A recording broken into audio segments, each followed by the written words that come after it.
तोर सुरता मोलाया थे रानी वो,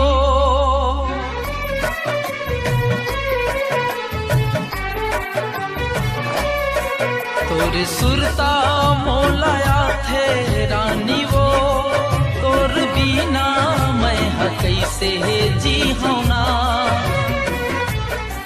तोर सुरता मोलाया थे रानी वो, तोर बिना मैं कैसे जी होना।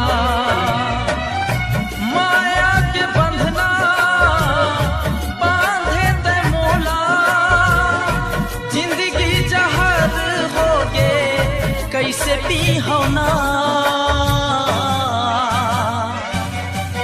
तोर सुरता मोलाया थे रानी वो, तोर बिना मैं कैसे जी होना। तोर सुरता मोलाया थे रानी रे, तोर बिना मैं कैसे जी होना।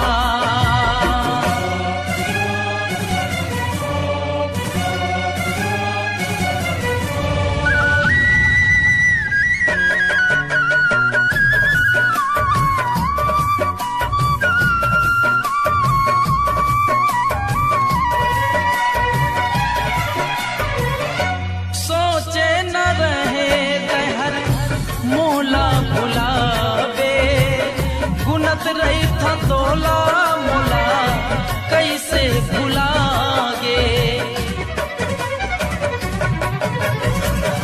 सोचे न रहे तहर मोला भुलावे, गुनत रही तो मैं हर तोला कैसे भुलागे। गुनत रही तो मैं हर तोला कैसे भुलागे।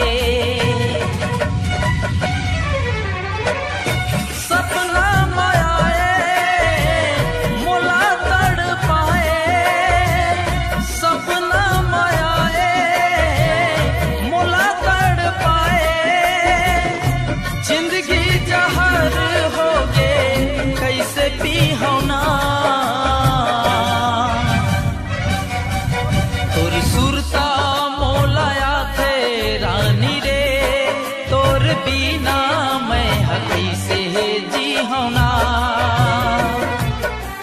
तोर सुरता मोलाया थे रानी वो, तोर बिना मैं कैसे जी होना।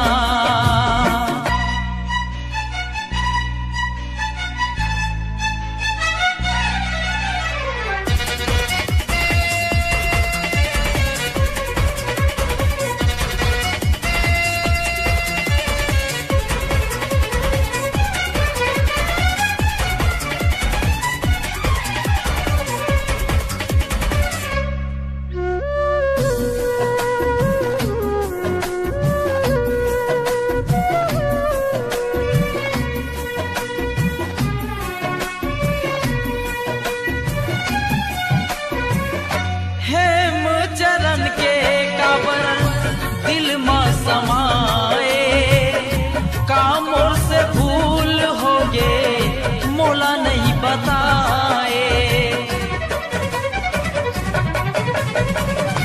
हेम चरण के काबर दिल में समाए, कामों से भूल हो गे मोला नहीं बताए। कामों से भूल होगे बोला नहीं बताए। जियत भर ले तोला कैसे भुला, जियत भर ले तोला कैसे भुला। जिंदगी जहर होगे कैसे पी होना। तोर सुरता मोलाया थे रानी वो, तोर बिना मैं कैसे जी होना।